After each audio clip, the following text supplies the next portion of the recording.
Cümleten selamun aleyküm hanımlar, kanalıma hoş geldiniz. Bugün sizlere tek renk ajurlu fıstıklı çok güzel bir 5 diş patik modelinin baştan sona anlatımını yapacağım. Ben patiğimde piyasada rahatlıkla bulabileceğiniz patiklik iplerden kullandım. Rengim krem, ipimin markası Kartopu Flora hanımlar, renk kodum K25. Şişlerim ise 3 numara 5 şiş. Hemen sizlere modelimi göstereceğim. İşte hanımlar, modelimiz böyle. Daha önce bu patiğimin normal düz patik versiyonunu paylaşmıştım. Birkaç tane takipçimden gelen istek üzerine bu şekilde boğazlı olarak da yapmamı istendi. Seve seve kabul ettim, yaptım. Zaten ben bu modeli ortalama bir 3 yılı bulmuştur. 3 yıl önce video çekmiştim. Tabii o günün şartları, telefonun kalitesiz görüntüsü falan derken video çok da güzel olmamıştı. O videodan anlayamayanlar için tekrardan video çektim. Bu modelime bu defa böyle boğazlı patik olarak yaptım. Hanımlar, bu patik benim elimin ölçülerine göre 37, 38 ve 39 numara ayaklar için uyumlu oldu. Hep birlikte modelimize başlayalım. Ben patiğime her zaman olduğu gibi hanımlar burun tarafından başladım. 12 ilmek olarak öncelikle ipimin ucunda şöyle minik bir miktar ip bırakıyorum. 12 ilmek atarak patiğime başlıyorum. Şu ikinci ilmeğim 3, 4, 5, 6, 7, 8, 9, 10, 11 ve bir ilmek daha atıyorum. 12. 12 ilmeğimi attım. Geri dönüyorum hanımlar. Geri döndüğümde arka yüzdeyim. Diğer şişimi alıyorum. Hanımlar, bu aşamada ilk kenar ilmeğimi örmeden aldım. İlk sıramda ilmeklerimi ters olarak örüyorum.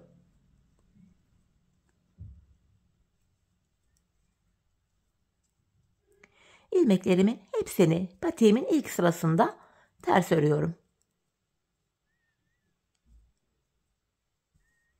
Şimdi geri döndüm, ön yüzdeyim. Hanımlar, artık bu aşamada tamamen düz örgü uygulaması yapacağız ve 5 şişede geçeceğiz. Öncelikle ilk ilmeğimi örmeden aldım. İkinci ilmeğimi örüyorum. Üçüncü ilmeğim 4, 5, 6. İlk 6 ilmeğimi ilk şişimle ördüm. Diğer 6 ilmeğimi de ikinci şişimle öreceğim. Yani 12 ilmeğimi 6'şar 6'şar iki şişime paylaştırdım. Şimdi hiç geri dönmeden ilk başladığımız yerlerden ilmekler çıkaracağız. Üçüncü şişime ilmek çıkaracağım. İlk ilmeğimi hanımlar hemen şu kenardan çıkaracağım. Bakın, şu kenardan şöyle ilmeğin iki kanadına birden girerek ilk ilmeğimi buradan çıkartıyorum. Devamında ilmek çıkartabilmek için de tığımdan yardım alacağım. Çünkü başlangıç yerlerimiz biraz sıkı. Sırasıyla başlangıç yerlerine girerek tığım ile ilmek çıkartıyorum ve üçüncü şişime takıyorum. Bakın, burada 3 ilmeğim oldu. Başlangıç yerinde ilmeğin iki kanadına birden girerek ilmek çıkartıyoruz ve şişimize takıyoruz hanımlar. 4 ilmeğim oldu. Şu 5. ilmeğim ve bir ilmek daha çıkartıyorum. 6. Böylece 6 ilmeğim oldu 3. şişimde. Şimdi bir 6 ilmek daha çıkartacağım. Onu da 4. şişime takacağım. 4 şişimizde de böylece 6'şar tane ilmeğimiz olacak. Şu şöyle 3. ilmeğim. Şu 4. ilmeğim. Şu 5. ilmeğim ve son ilmeğimi şu kenardan çıkartıyorum. Bakın. Diğer kenardan şöyle girerek ilmek çıkarttım ve şişime takıyorum. 4 şişimizde de böylece 6'şar tane ilmeğimiz oldu. Şimdi hanımlar, 5. şişimi aldım, örmeye başlayacağım. İlk sıramızda 4 şişimizdeki 6'şar ilmeğimizi de düz olarak örüyoruz hanımlar. Düz olarak örüyoruz. İlk şişimdeki ilmeğimi ördüm. İkinci şişime geldim. Buradaki 6 ilmeğimi de düz öreceğim. 5 diş patikte bir sıra dediğimiz olay şudur. 4 şişimizdeki ilmeklerimizi de örüp tamamlayınca bir sıra örmüş oluyoruz. 3. şişimden devam ediyorum. Yine buradaki 6 ilmeğimi de düz olarak örüyorum. 4. şişime geldim. Buradaki ilmeklerimi de yine düz olarak örüyorum hanımlar. Bir sıra ördük. Şimdi artırma zamanı. Şöyle patik burnumuza baktığımız anda artırma işlemini hanımlar bu sağ ve sol kenardan yapıyoruz. Orta kısımlardan artırma yapmıyoruz. Şimdi ilk şişimdeyim. Kenarımız hemen sağ tarafta. 1. şişimde ilk ilmeğimi örüyorum. Ardından 2 ilmeğimden sonra bakın ikinci ilmeğimin altında hemen şurada ilmek var. Bunun kenarına şişimi takıyorum ve buradan aldığım ilmeğimi de düz ördüm. Artırmamı yaptım. Kalan ilmeklerim düz örülüyor. Böylece birinci şişimde 7 tane ilmeğim oldu. İkinci şişime geldim. Kenar burada sol tarafa düşüyor hanımlar. Son 2 ilmeğim kalana kadar öreceğim ve artırmamı yapacağım. Bakın sondan ikinci ilmeğimin altındaki şu ilmeğimin kenarına şişimi takıyorum ve buradan aldığım ilmeğimi düz ördüm. Kalan 2 ilmeğim yine düz örülüyor. İkinci şişimde de 7 ilmeğim oldu. Şimdi üçüncü şişime geldim. 4 şişteki ilmek sayıları da eşit olacak. Kenarımız hemen sağ tarafta. İlk 2 ilmeğimi örüyorum. Ardından ikinci ilmeğimin altındaki şu ilmeğimin kenarına şişimi taktım ve bunu düz örüyorum. Kalan 4 ilmeğim de yine örülüyor düz olarak. İlk 3 şişimde 7'şer ilmeğim oldu. Dördüncü ve sonuncu şişime geldim. Kenarımız sol tarafa düşüyor. Son 2 ilmeğim kalana kadar öreceğim ve kenardan artırmamı yapacağım. Bakın sondan ikinci ilmeğimin altındaki şu ilmeğimin kenarına şişimi taktım ve buradan aldığım ilmeğimi düz ördüm. Kalan 2 ilmeğim düz örülüyor. 4 şişimizde de 7'şer tane ilmeğimiz oldu. Bir sıra artırma yaptık. Şimdi bir sıra 4 şişimdeki 7 ilmeğimi de artırma yapmadan düz olarak öreceğim hanımlar. Yani bir sıra artırma yapıyoruz, bir sıra ilmekleri düz örüyoruz. Sebebi şu. Her sırada artırma yaparsak şayet patik burnumuz bir anda açılma yapar ve hoş bir görüntü olmaz. İkinci şişimdeki 7 ilmeğimi de yine düz ördüm. 3 ve 4. şişimdeki ilmeklerimi de düz öreceğim. Bu düz ilmeklerimi örerken sizlere artırma işlemini kısaca tekrar etmek istiyorum. Artırma işlemini 1. ve 3. şişimizde ilk 2 ilmeği ördükten sonra yapıyoruz. 2. ve 4. şişimizde de son 2 ilmek kalana kadar örüp öyle artırmalarımızı yapıyoruz. Bir sıra ilmeklerimi düz ördüm hanımlar. Başlangıç yerine geldik. Yeniden artırma zamanı. Bakın ilk şişimdeyim. Kenarımız hemen sağ tarafta. İlk 2 ilmeğimi örüyorum. Ardından ikinci ilmeğimin altındaki hemen şu ilmeğimin kenarına şişimi takıyorum ve buradan aldığım ilmeğimi düz ördüm. Kalan ilmeklerim düz örülüyor. Böylece birinci şişimde 8 ilmeğim oldu. İlmek sayılarımız her artırmada birer birer artıyor şişlerimizde. İkinci şişime geldim. Kenar sol tarafa düşüyor hanımlar. Son 2 ilmeğim kalana kadar öreceğim ve artırmamı yapacağım.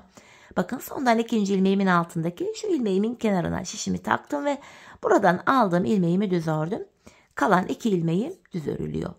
Üçüncü şişime geldim. Kenarımız hemen başta hanımlar burada. İlk 2 ilmeğimi örüyorum burada. Ardından ikinci ilmeğimin altındaki şu ilmeğimin kenarına şişimi takıyorum ve buradan aldığım ilmeğimi de yine düz ördüm. Kalan ilmeklerim düz örülüyor. İlk 3 şişimde 8'er tane ilmeğim oldu. 4. ve sonuncu şişime geldim. Kenarımız bakın bu tarafta, sol tarafta. Burada da son 2 ilmeğim kalana kadar öreceğim ve kenardan artırmamı yapacağım. Bakın sondan ikinci ilmeğimin altında hemen şu ilmeğim var. Bunun kenarına şişimi takıyorum. Düz olarak ördüm. Kalan 2 ilmeğim düz örülüyor. 4 şimdi de 8'er ilmeğim oldu. Şimdi bir sıra ilmeklerimizi düz öreceğiz hanımlar. Bir sonraki sıra artıracağız. Düz öreceğiz, artıracağız. Bu şekilde patiğimizin burnunu tamamlayacağız. Hanımlar ben bu patiğimde her bir şişimde 14'er ilmeğim olana kadar artırdım, modelime başladım. Dileyen 15'er ilmek de yapabilir. Dileyen 13'er ilmek de yapabilir.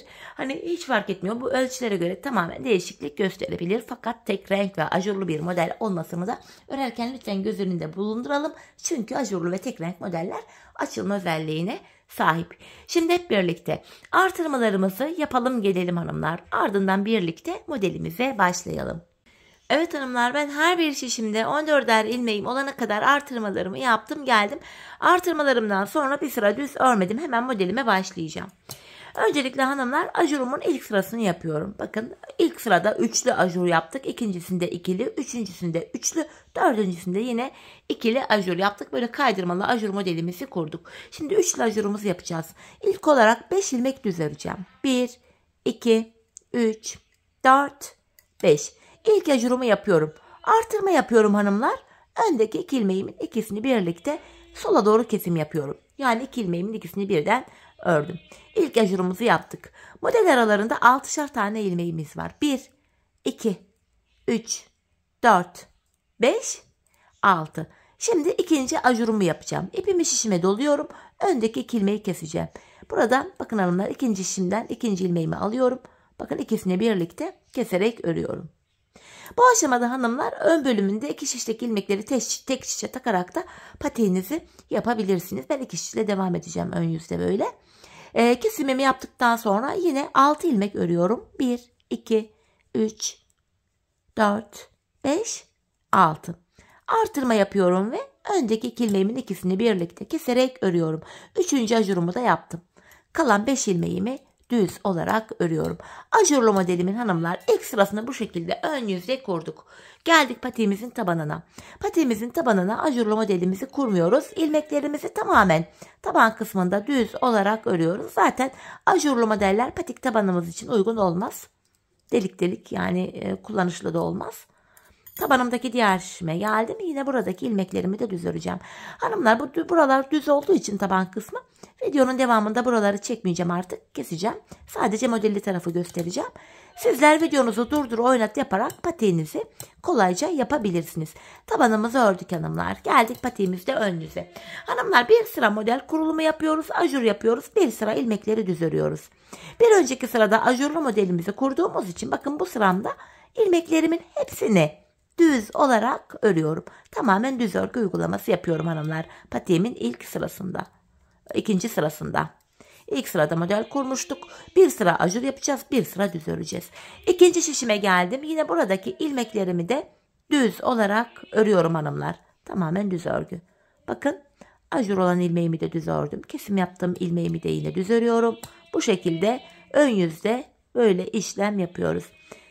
Şimdi tabanımıza geldik hanımlar. Tabanımızdaki iki şişteki ilmekleri düz olarak örelim gelelim.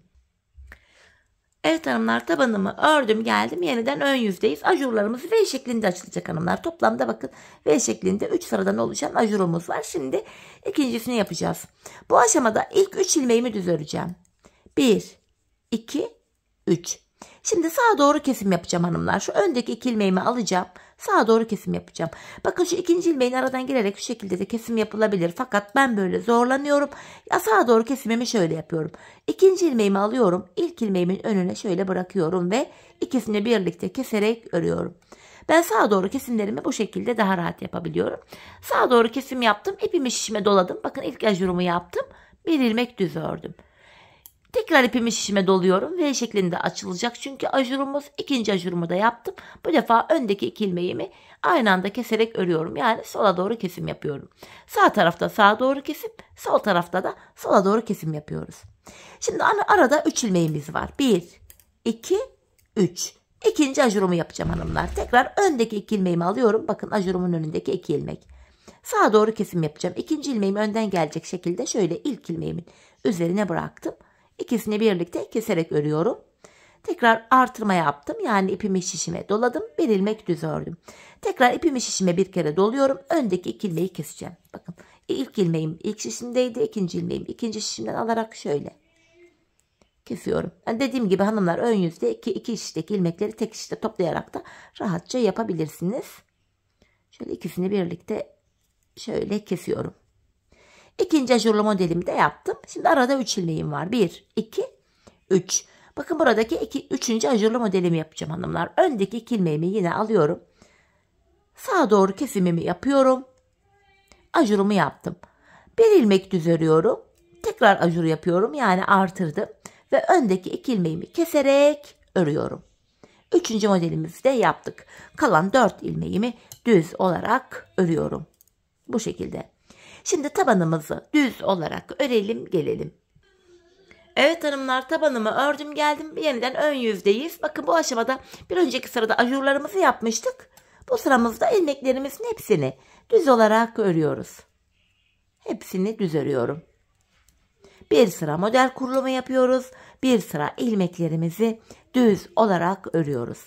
İlk şişime ördüm. İkinci şişime geldim. Yine ikinci şişimdeki ilmeklerimi de düz olarak öreceğim. Böyle hepsini düz örüyorum.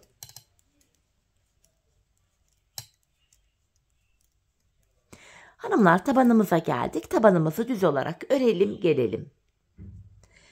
Evet hanımlar, tabanımı ördüm geldim, yeniden ön yüzdeyim ve 3. ajurumuzu yapacağız şimdi. Yine V şeklinde açılacak. Bu sıramda 2 ilmek düz öreceğim. 1, 2. Ardından öndeki 2 ilmeğimi alıyorum. Sağa doğru kesim yapacağım. Bakın ikinci ilmeğim önden gelecek şekilde ilk ilmeğimin önüne bıraktım. İkisini birlikte keserek örüyorum. Ardından artırmamı yaptım. Şimdi ortaya 3 ilmek düz öreceğim. 1, 2, 3. Tekrar artırma yapıyorum. Ve öndeki 2 ilmeğimin ikisini birlikte keserek örüyorum. Bakın 3. ajurumuzu da açtık. Ajurumuz V şeklinde böylece açıldı hanımlar. Bakın şöyle şeklimizi de göstereyim. Şu altta elimi koyunca daha rahat görünecektir. Bu şekilde. Şimdi arada bir ilmeğimiz var bu defa. Araya bir ilmek ördüm. Hemen ikinci modelimi yapacağım. Tekrar öndeki 2 ilmeğimi alıyorum. Yine sağa doğru kesim yapıyorum. Tekrar ajurumu yaptım. 3 ilmek öreceğim. 1, 2, 3. Hemen ardından ikinci şişimden devam ediyorum. 3 ilmek ördükten sonra tekrar bir ajur yapıyorum. Yani ipimi şişime doladım. Öndeki 2 ilmeğimi kesiyorum. İkinci modelimizi de yaptık hanımlar. Şimdi arada bir ilmeğim var. 3. modelime geçtim. Tekrar 3. modelimin sağ tarafında sağa doğru kesim yapıyorum. Bakın bu şekilde kesimimi yaptım. İpimi şişime doluyorum. 3 ilmek düz örüyorum. 1, 2, 3. Tekrar ipimi şişime doladım ve öndeki 2 ilmeğimin ikisini birlikte keserek örüyorum. Kalan 3 ilmeğim düz örülüyor. 3. ajurumuzu da hanımlar bu sıramızda yaptık. Şimdi tabanımızı örelim ve gelelim. Evet hanımlar, tabanımızı ördüm geldim. Yeniden ön yüzdeyiz. Bir önceki sırada ajurumuzu yapmıştık. Bu sıramızda yine ilmeklerimiz düz örülüyor. Gördüğünüz gibi hanımlar gayet kolay bir model. Bir sıra model kurulumu yapıyoruz. Bir sıra ilmeklerimizi düz olarak örüyoruz. Bakın bu şekilde ilmeklerimi düz ördüm ilk şişimde. İkinci şişimdeyim. Şimdi buradaki ilmeklerimi de yine düz olarak örüyorum.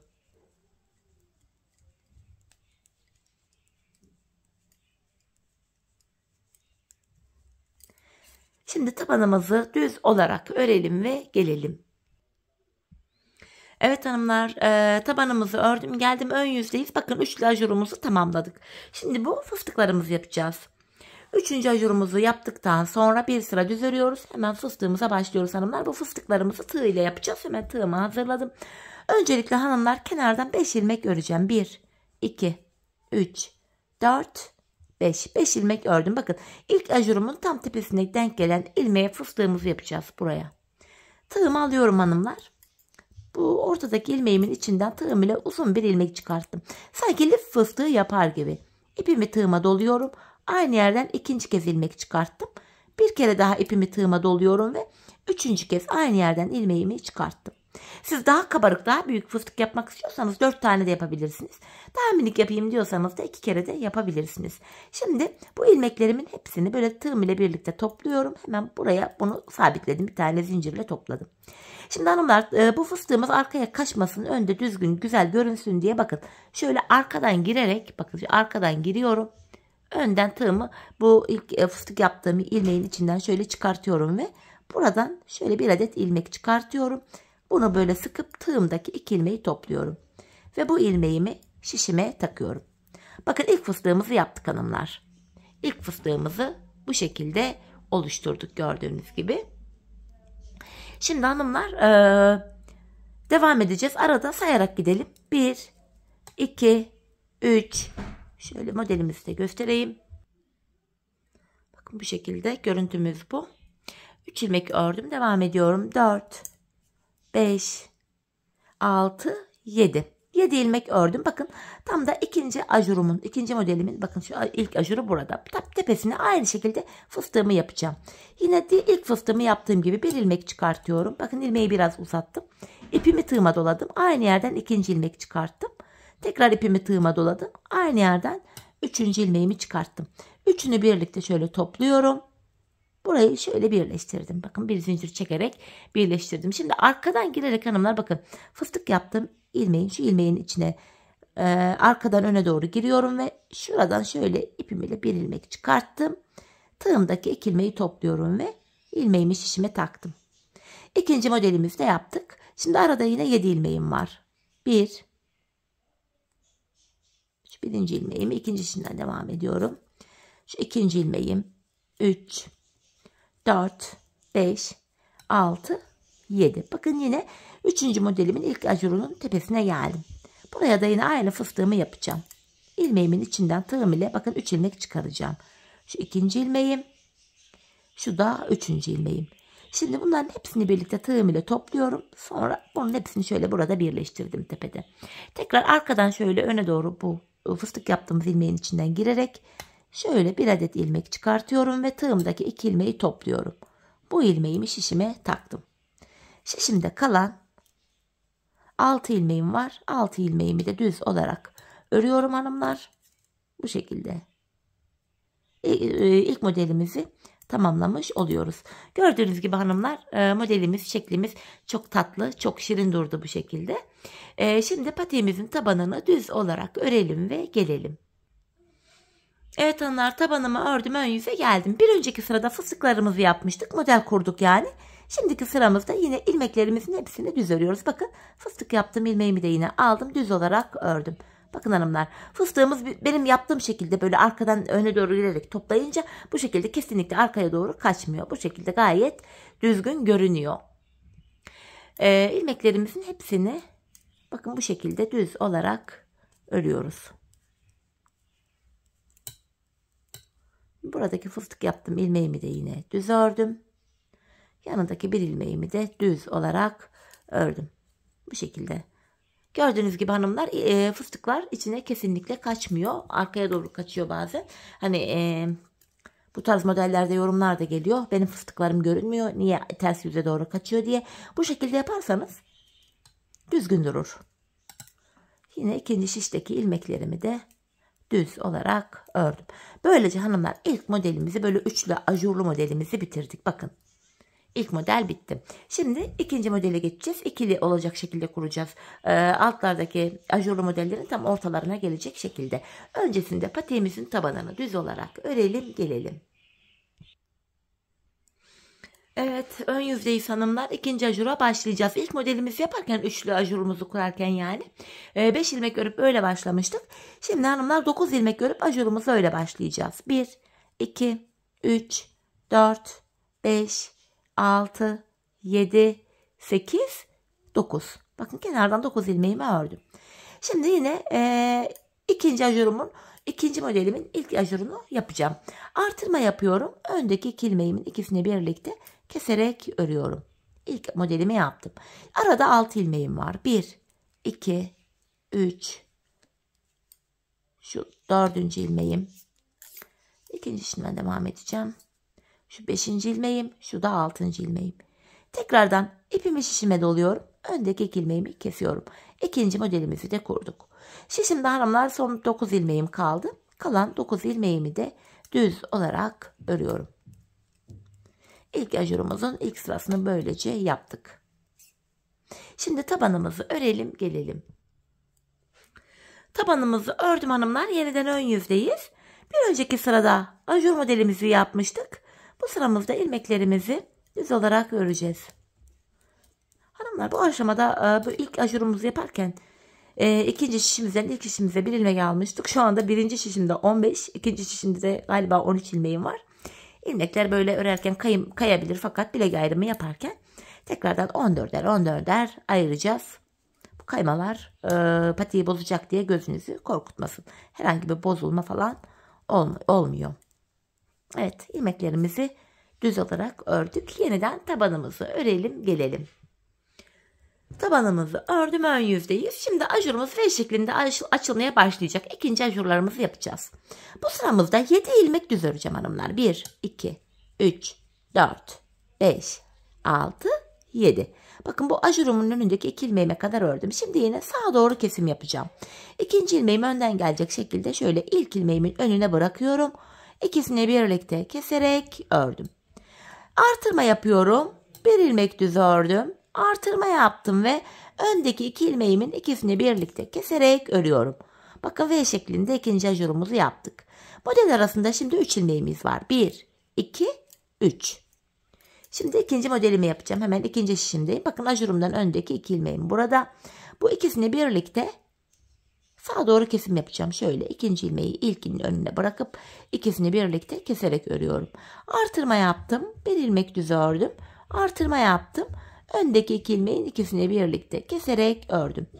Kalan ilmeklerimi düz olarak örüyorum. İkinci ajurumuzu da bu şekilde yaptık hanımlar. Şimdi tabanımızı örelim gelelim. Tabanımızı düz olarak ördüm geldim hanımlar. Yeniden ön yüzdeyiz. Bir önceki sırada ajurlarımızı yapmıştık. Bu sıramızda yine ilmeklerimizi düz olarak örüyoruz. Bir sıra model kuruyoruz. Bir sıra düz örüyoruz. İkinci şişime geldim. Yine ikinci şişimdeki ilmeklerimi de düz olarak örüyorum.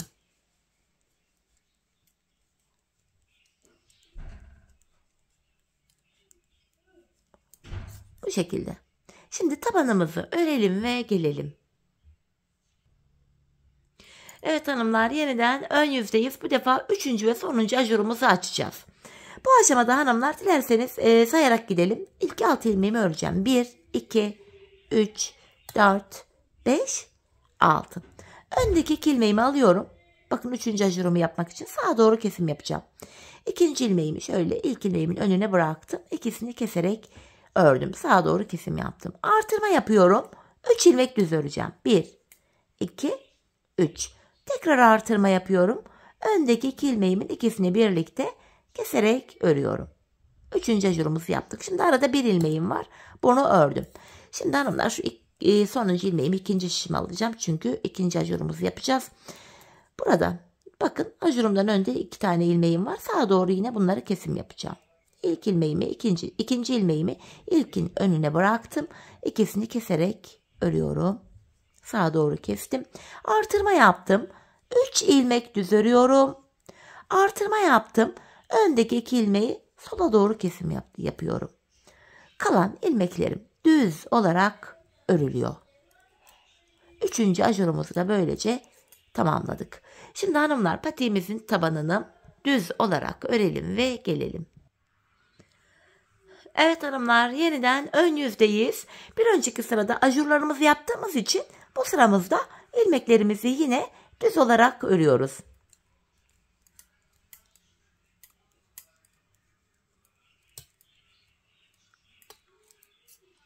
İkinci şişime geldim. Yine buradaki ilmeklerimi de düz olarak öreceğim. Bakın ajurlu ilmeklerimi, kesim yaptığım ilmeklerimi hepsini düz olarak örüyorum.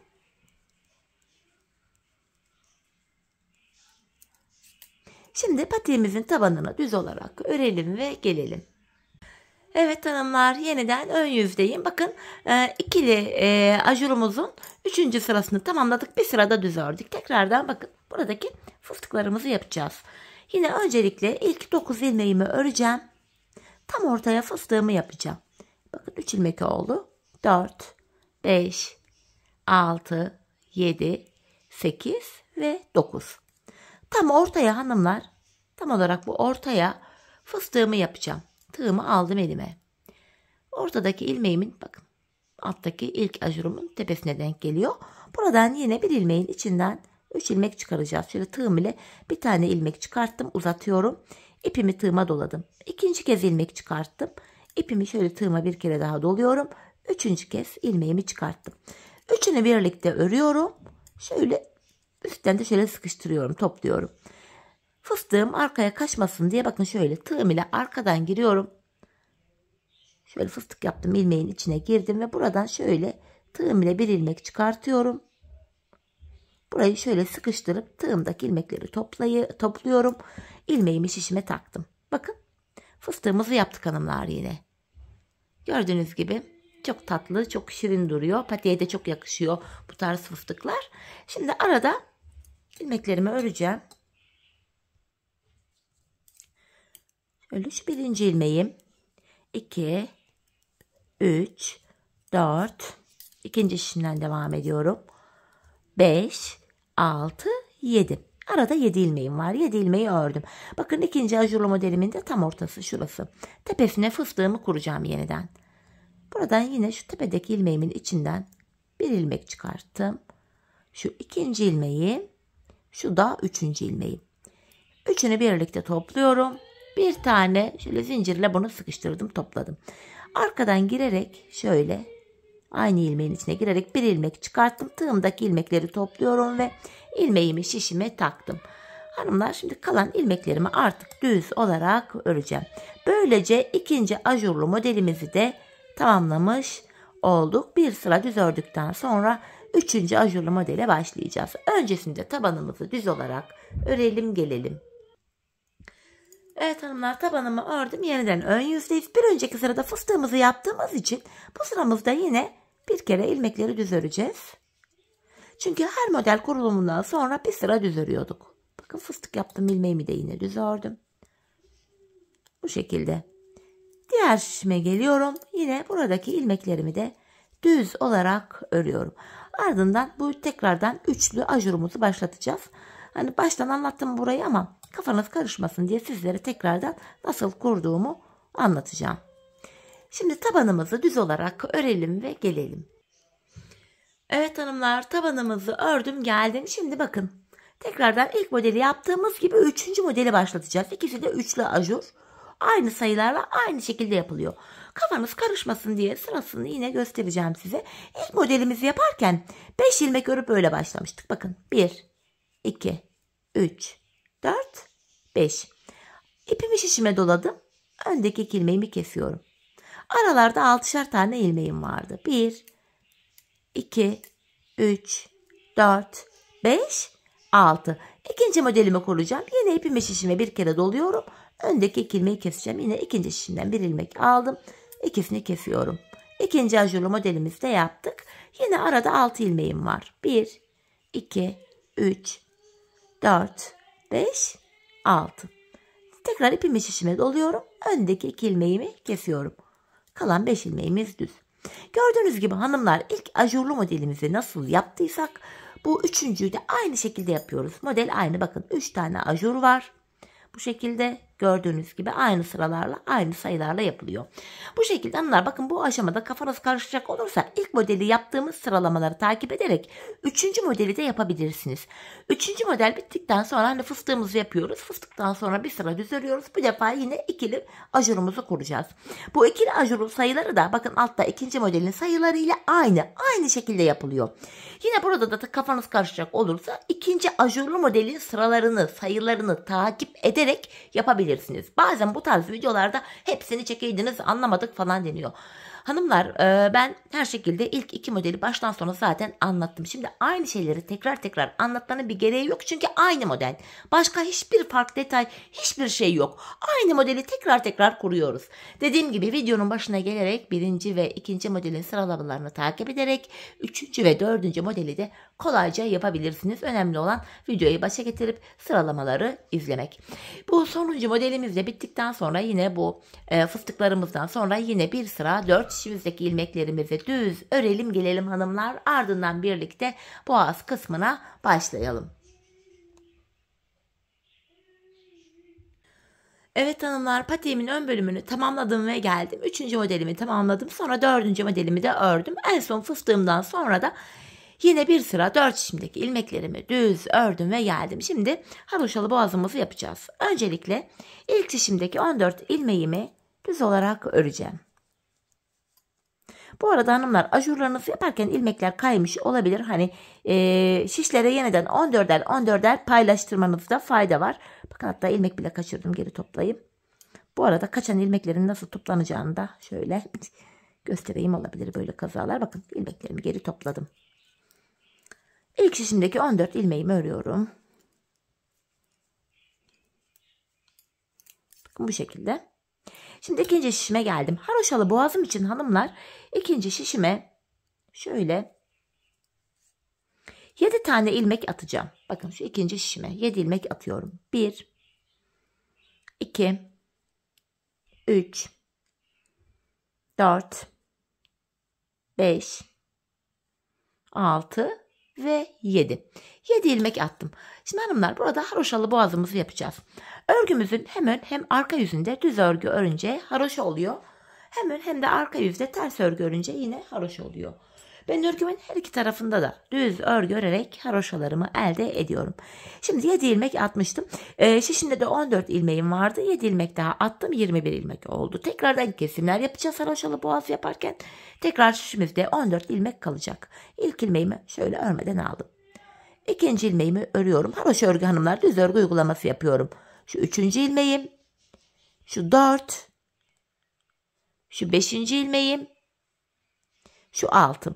7 ilmek atmıştım. İlk 6'sını haroşa olarak ördüm. 7. ilmeğimi örerken şişimden de bir ilmek alıyorum. İkisini birlikte keserek örüyorum. Kesimden sonra geri dönüyoruz hanımlar. İlk ilmeğimi örmeden alıyorum. Bakın ipim benden tarafta. İlk ilmeğimi, kesim yaptığım ilmeğimi örmeden aldım. Diğer ilmeklerimi haroşa, yani düz olarak örüyorum. Bu şekilde bir kere ilmek kestik hanımlar. Hep ön yüzde kesimler yapacağız. Şimdi geri dönüyorum. Tekrar ön yüzdeyim. Yine ilk ilmeğimi örmeden alıyorum. İkinci ilmeğimi ördüm. Üçüncü ilmeğim. 4, 5, 6. Yedinci ilmeğimi örerken bakın şişimden de bir tane ilmek alıyorum. İkisini birlikte keserek örüyorum. Tekrar geri döndüm. Arka yüzdeyim. İpim benden tarafta. İlk ilmeğimi örmeden aldım. Kalan 6 ilmeğimi haroşa olarak örüyorum. Sonuncu ilmeğimi de ördüm. Şimdi geri dönüyorum. Ben sonuncu ilmeklerimi ördüğüm için ilk ilmeğimi örmeden aldım. İkinci ilmeğimi örüyorum. 3, 4, 5, 6. Yedinci ilmeğimi örerken şişimden de bir ilmek alıyorum. İkisini keserek örüyorum. Kesimden sonra tekrar geri dönüyorum hanımlar. İpim benden tarafta. Kalan 6 ilmeğimi düz olarak örüyorum yine. Sonuncu ilmeğimi de ördüm. Yeniden geri döndüm. Tekrar ön yüzdeyiz. Yine ilk 6 ilmeğimi öreceğim. 7.'yi örerken kesim yapacağım. Bakın 6 ilmeğimi ördüm. 7.'ye geldim. Öndeki 2 ilmeğin ikisini birlikte keserek örüyorum. Biz bu kesme işlemini hanımlar şişimizde tekrar toplam 14 ilmek kalana kadar devam edeceğiz. Haroşalı kenarımızı ilk sol kenardan yapacağız. Sol taraftan yapıyoruz. Sonra sağ taraftan da yapacağız yine. Öncelikle tekrar geri döndüm. Ön yüzdeyim. İlk 6 ilmeğimi öreceğim. 7.'yi örerken tekrar kesimimi yapacağım. Bakın 6'yı ördüm. 7.'de şişimden de bir ilmek alıyorum. İkisini keserek örüyorum. Bakın haroşalı boğazımız bu şekilde oluşmaya başladı. Yeniden geri dönüyorum. Arka yüzdeyim. İlk ilmeğimi örmeden aldım. Diğer ilmeklerimi haroşa olduğu için düz olarak örüyorum. Tekrar geri döndük. Ön yüzdeyiz. Kesimlere devam edeceğiz. İlk 6 ilmeğimizi haroşa olarak öreceğiz. 7. ilmeğimizde kesim yapacağız. Şu 5. ilmeğim, şu da 6. 7. ilmeğime geldiğimde hanımlar yine şişimden bir ilmek aldım. İkisini kestim. Tekrar geri dönüyorum. İlk ilmeğimi örmeden aldım. Kalan 6 ilmeğimi haroşa olarak örüyorum. Yeniden şöyle geri dönüyorum. Tekrar ilk 6 ilmeğimi öreceğim. Bakın 7. ilmeğime geldim. Bunu örerken şişimden de ilmek alıyorum. İkisini keserek örüyorum. Bakın burada 3, 6, 7 ilmeğimiz var. Şişimde de 3, 6, 7 ilmek kaldı. Yani 14 ilmek kaldı. 14 ilmek kaldıktan sonra hanımlar artık kesecek ilmeğimiz kalmadığı için geri dönmeyeceğim. Artık şişimdeki kalan 7 ilmeğimi de düz olarak öreceğim. Patiğimizin artık bu aşamada arka bölümüne geçtik hanımlar. Arka bölümde ön yüzdeysek eğer düz örgü, arka yüzdeysek de ters örgü uygulaması yapacağız. Şu anda ön yüzde olduğum için ilmeklerimi sırasıyla düz olarak örüyorum. Tabanımdaki diğer şişime geldim. Yine buradaki ilmeklerimi de düz olarak örüyorum. Devam ediyorum yine ilmeklerimi örmeye. Şimdi hanımlar sağ kenardaki haroşalı boğazımızı da yapacağız. Bakın yine burada da yine ilk şişimdeyim yine. Tekrar buradaki ilmeklerimi de düz olarak öreceğim.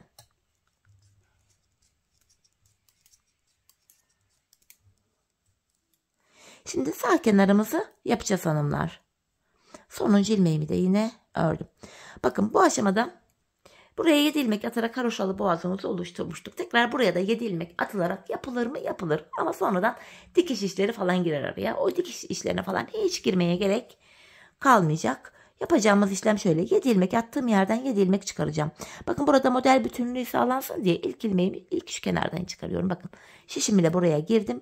Şöyle bir ilmek çıkarttım. Sırasıyla başlangıç yerlerine girerek ilmekler çıkaracağım. Şu şöyle ikinci ilmeğim hanımlar. Şu üçüncü ilmeğim. Şu dördüncü ilmeğim. Beşinci ilmeğim. 6 ve bakın son kenar ilmek yerine ilmeğin iki kanadına birden girerek 7. ilmeğimi de çıkartıyorum. Bu şekilde dikişe falan gerek kalmadan ilmekleri çıkartmış olduk. Şimdi burada da 21 ilmeğimiz oldu. Burada da yine kesimler yapacağız. 14 ilmek kalacak. Diğer tarafla tek farkı şu hanımlar. Diğer sol kenarı yaparken ön yüzde düzden kesim yapmıştık. Burada tersten kesim yapacağız. Hemen onu da göstereyim nasıl yapıldığını. Öncelikle yine geri döndüm. İlk ilmeğimi örmeden alıyorum. Alt ilmeğimi haroşa olduğu için düz öreceğim. Şu ikinci ilmeğim. 3, 4, 5 ve bir ilmek daha ördüm 6. 7. ilmeğimi örerken ipimi kendime doğru alıyorum hanımlar. Bakın şuradaki ilmeğimin yönü düzgün değil, düzeltiyorum. Bu 7. ilmeğimi örerken şişimden de bir ilmek alıyorum. İkisini bu defa tersten keserek örüyorum. Kesim yerlerimiz bu şekilde daha düzgün düşüyor. Kesim yaptıktan sonra tekrar geri döndüm. İpim karşıda. İlk ilmeğimi örmeden aldım. Kalan 6 ilmeğimi haroşa olduğu için düz örüyorum.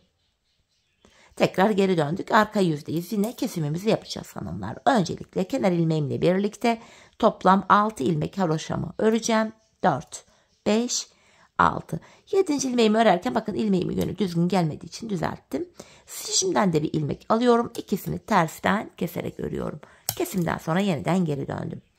İpim karşıda, ilk ilmeğimi örmeden aldım. Diğer ilmeklerimi düz olarak örüyorum. Geri döndüm hanımlar. Yine arka yüzdeyiz. Kesimlere devam edeceğiz. İkinci ilmeğim 3, 4, 5, 6. 7. ilmeğimde ilmek yönüm düzgün değil, düzelttim. Şişimden de bir ilmek alıyorum ve ikisini tersten keserek örüyorum. Tekrar geri döndüm. İpim karşıda, ilk ilmeğimi örmeden alıyorum. Kesim yaptığım ilmeğimi. Diğer ilmeklerimi haroşa olarak örüyorum. Yine 14 ilmek kalana kadar aynı şekilde kesimlere devam edeceğiz. Tekrardan ilk ilmeğimi örmeden aldım. İkinci ilmeğim 3, 4, 5, 6. 7. ilmeğimde yine şişimden ilmek alıyorum. İkisini tersten keserek örüyorum. Kesimden sonra geri döndüm. İlk ilmeğimi örmeden alıyorum. Kalan 6 ilmeğimi haroşa yani düz olarak örüyorum hanımlar. Yeniden geri döndüm. Arka yüzdeyim. İlk ilmeğimi örmeden alıyorum ve devamında gelen diğer ilmeklerimi düz olarak örüyorum. Ve 7. ilmeğime geldim. Tabii ki de kesim yapmayı unutmuyorum. Tersten kesimimi yaptım. Tekrar geri dönüyorum. İlk ilmeğimi örmeden aldım. Kalan 6 ilmeğimi haroşa olarak örüyorum. Geri döndük hanımlar. Arka yüzdeyiz. Arka yüzde kesimlere devam edeceğiz. Yine kenar ilmeğimle birlikte 6 ilmeğimi örüyorum. 5, 6. 7. ilmeğime geldim. Şişimden de bir ilmek alıyorum. İkisini keserek ördüm. Sayalım ilmeklerimizi. Burada 7 ilmeğimiz var. Şişimizde 8. 15 ilmeğimiz var. Demek ki bir tane daha keseceğiz. Geri döndüm. İlk ilmeğimi örmeden alıyorum. Kalan 6 ilmeğimi düz ördüm. Tekrar geri dönüyorum. Arka yüzdeyim. Son kez kesimimizi yapacağız hanımlar. Şu ikinci ilmeğim 3, 4, 5 ve 6. 7. ilmeğimi örerken şişimden de bir ilmek alıyorum ve ikisini tersten keserek örüyorum. Şişimde 7 ilmek var. Burada da 7. Toplam 14 ilmeğim kaldı. Artık kesecek ilmeğimiz kalmadı. Geri dönmeyeceğiz hanımlar. Bakın arka yüzdeyiz. Diğer ilmeklerimizi ters olarak öreceğiz. Hanımlar patiğimizin arkasında ters örgü öreceğiz demiştim. Tam olarak da burayı kastetmiştim. Şimdi arka bölümde bilek ayrımına kadar buraya kadar gideceğiz geleceğiz. Bu şekilde devam edecek hanımlar örgümüz. Bu aşamada fazla şişlerle uğraşmaya da gerek yok. Bu ikinci şişimdeki ilmeklerimi de yine bu ilk şişimde örmeye devam edeceğim. İki şişteki ilmekleri tek şişte toplayacağım. Hani fazla şişlerle uğraşmadan patiğimizin arkasını daha rahat yapabileceğiz böylece. Buradaki ilmeklerimi ters ördüm. Şimdi burada da yine iki şişte 14'er ilmeğim var. Yine bu iki şişteki ilmeklerimi de hanımlar ters olarak örüyorum. Patiğimizin arkası böyle. Ön yüzde düz, arka yüzde ters öreceğiz hanımlar ilmeklerimizi. Sadece kenarlarda 6'şer ilmek haroşamız var. Yani haroşalı boğaz yaparken 7 ilmek atmıştık. 6'sını haroşa olarak kullandık. 7. ilmeği de kesim yaparken kullanmıştık. Ben bu şişi de bıraktım artık. Diğer şişteki ilmekleri de aynı şişimle öreceğim. Ters olarak örüyorum. Sadece kenardaki son 6 ilmeğim haroşa olduğu için onu düz öreceğim. Bakın son 6 ilmek kaldı. Düz örüyorum. Patiğimizin arkasından hanımlar yapacağımız işlem bu. Diğer uca kadar gideceğiz. Tekrar geri döneceğiz. Gideceğiz, geleceğiz. Böyle dolanacağız hanımlar. Patiğimizin arka bölümünde başka yapılacak bir detay yok. Şimdi ben bu patiğimin arka bölümünü, yani şu bölümü kaç sıra ördüm hemen onu da söyleyeyim. Bu haroşalı boğaza başladığımız tam ortadan itibaren şu haroşa sıralarını, dişlerini sayacak olursak 18 diş haroşa ördüm. Benim elimin ölçülerine göre tam geldi. Şimdi bakalım kaç diş haroşamız olmuş burada. Başlangıç yerinden itibaren sayıyorum. 1, 2, 3, 4, 5, 6, 7 diş haroşam olmuş. Buraya 11 diş daha haroşamı öreceğim. Böylece 18 diş haroşa olacak. Patiğimin arkası tamamlanacak. Bu aşamada hanımlar sizler mutlaka patiğinizi örerken bakın birkaç sıra ördükten sonra şu bölüm biraz daha açılır. Ayağınıza ölçün, giyin. Patiğinizin arkasını topuğunuzun kenarına gelene kadar örmeniz gerekiyor. Hani ölçerek yaparsanız patiğiniz ayağınıza tam olur. Bu şekilde de hani benim patiğim küçük oldu, yok büyük oldu, sizin ölçüleriniz tuttu ya da tutmadı gibi bir yorumla da karşılaşmam. Bu nedenle lütfen deneyerek, ölçerek yapın. Şimdi hep birlikte patiğimizin arkasını ölçülerimize göre örelim gelelim. Sonra birlikte topuğumuzu keselim. Evet hanımlar, patiğimin arka bölümünü ben tamamladım ve geldim. Bu aşamada topuk kesiminde bana kolaylık sağlasın diye şöyle ön yüzden baktığımız anda bu sol taraftaki şişime tamı tamına 24 adet ilmeğimi ayırdım. Kalan ilmeklerin hepsini de bu sağ şişime ekledim. Şimdi birlikte topuğumuzu yapacağız. Hanımlar, topuk bölümünde kenardaki 6 ilmek haroşamızı yine haroşa olarak örmeye devam edeceğiz. Model bütünlüğü sağlansın diye. Öncelikle 6 ilmek haroşamı ördüm. Ardından ön yüzdeyim. İlmeklerimi düz olarak ve sayarak örmeye devam edeceğim. 6 haroşamı örmüştüm. 7, 8, 9, 10, 11, 12, 13, 14, 15, 16, 17, 18, 19, 20, 21, 22, 23. İlk 23 ilmeğimi ördüm. 24. ilmeğimi örerken öndeki 2 ilmeği alıyorum. İkisini birlikte keserek örüyorum. Zaten bu sol tarafa da 24 ilmek ayırmıştık. Burada da 24. ilmeği örerken kesimimizi yaptık. Topuğumuz için bu orta kısma baktığımız anda burada da 7 ilmeğimiz kaldı. Buradaki 7 ilmeğimiz her seferinde birer birer kesilecek, eksilecek, bitecek ve böylece patiğimizin topuğu oluşacak. Şimdi yapacağımız işlem şu. Kesim yaptıktan sonra geri dönüyoruz. Bakın arka yüzdeyiz. Bu ilk ilmeğimizi örmeden alıyoruz. Arka yüzde olduğumuz için diğer ilmeklerimizi ters olarak örüyoruz. Sadece kenardaki son 7 ilmeğimizi haroşa olduğu için düz olarak öreceğiz hanımlar. Son 7 ilmekte düz örgü uygulaması yapacağız. Bak, son 6 ilmek, çok pardon. Son 6 ilmeğim kaldı. Çünkü 6 ilmek haroşamız vardı, özür diliyorum. Son 6 ilmeğimi düz olarak örüyorum. Şimdi geri döndük. Bir önceki sırada yaptığımız işlemin aynısını yapacağız. Yani ilk 23 ilmeğimizi öreceğiz. 24. ilmeğimizi örerken kesim yapacağız.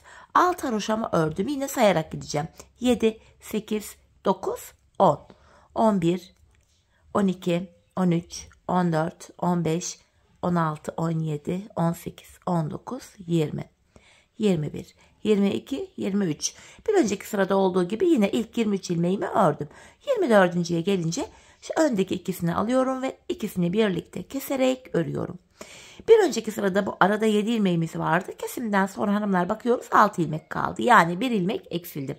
Tekrar yapacağımız işlem şu. Kesimden sonra geri döneceğiz. Arka yüzde ilmekleri öreceğiz. Ön yüzde tekrar ilk 23 ilmeği öreceğiz. 24.'yi örerken kesim yapacağız. Biz bu işleme şu aradaki 6 ilmeğimiz bitene kadar devam edeceğiz hanımlar. Böylece patiğimizin topuğu oluşacak. Şimdi hep birlikte bu aradaki son 6 ilmeğimiz bitene kadar patiğimizin topuğunu sizlere tarif ettiğim gibi keselim ve gelelim. Evet hanımlar, aradaki 6 ilmeğim bitene kadar patiğimin topuğunu kestim geldim. Şimdi ilk başta bu sol şişe 24 ilmek ayırmıştık. Kesimlerden sonra sağ şişimde de 24 ilmeğim kaldı. Yani her iki şişimizdeki ilmek sayıları da birbirine eşit. Şimdi patiğimin düz tarafı içeride, ters tarafı da dışarıda olacak şekilde böyle ikiye katladım. Hanımlar, ben kolay kesimlerimi tığ ile kolay yapabildiğim için tığımı alıyorum. Elinize uygun herhangi bir tığla kesim yapabilirsiniz. Tığ numarası çok da önemli değil. İlk kesimim şöyle. Benden taraftaki şişten bir ilmek alıyorum. İkinci şişten de bir ilmek aldım. İkisini birlikte keserek örüyorum. Diğer kesimlerim de şöyle oluyor. Benden taraftaki şişten bir ilmek, ikinci şişten de bir ilmek aldım. İkinci ilmeği ilkinin içinden geçiriyorum ve tığımdaki ilmekleri topluyorum. Benden taraftaki şişten bir ilmek, ikinciden de bir ilmek aldım. İkinci ilmeği ilkinin içinden geçirip tığımdaki iki ilmeği topluyorum. Karşılıklı olarak şişlerimizden birer tane ilmek alıyoruz. İkinci şişten aldığımız ilmeği ilk şişten aldığımız ilmeğin içinden geçiriyoruz hanımlar ve tığımızdaki ilmeklerimizi kesiyoruz. Her iki patiğimizin de kesim yönü aynı tarafta oluyor. Her iki patik de sağ ve sol olarak aynı şekilde kesiliyor hanımlar.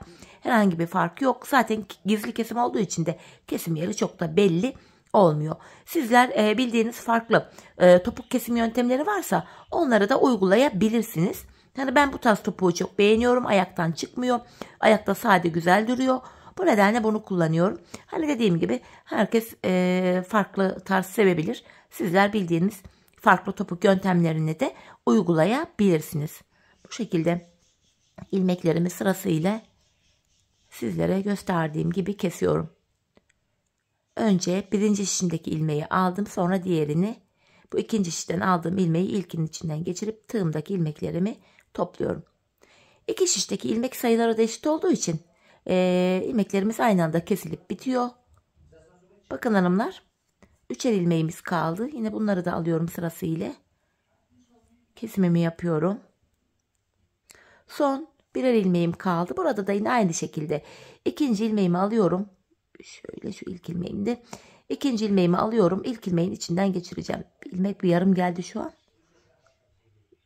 Şöyle bir toparlayalım. Ay, ne oluyor şu an? Nazara mı geldim? Gayet iyi gidiyordu. Evet. İkinci ilmeği ilkinin içinden geçiriyorum. Artık şişler de boşa çıktı. İkisini birlikte kestim. Sonra buraya şöyle sıkıca bir tane zincir çekip şöyle makasımı aldım. İpimi kesiyorum hanımlar. Hemen topuğumuza bakmadan önce ipimizi de gizleyelim. Hani 5 diş patiklerin bu huyunu gerçekten seviyorum. Başlıyoruz burundan. Topukta bitiriyoruz. İpimizi öyle kesiyoruz. Bu şekilde daha pratik oluyor. Hani ikide bir ip kes ekle falan bir üşeniyorum ben öyle şeyler ama. Bakın topuğumuz böyle oldu. Gördüğünüz gibi izi bile belli değil. Çok şık, çok sade. Mutlaka hani yapmayanlarınız varsa da mutlaka deneyin.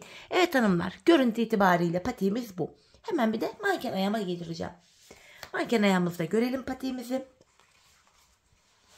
Çok şık, güzel bir patik hanımlar. Çok sevdiğim modellerden. Hemen hemen bütün 5 şiş patiki bana hanımlar sipariş üzerine bu modelimi yapmıştır.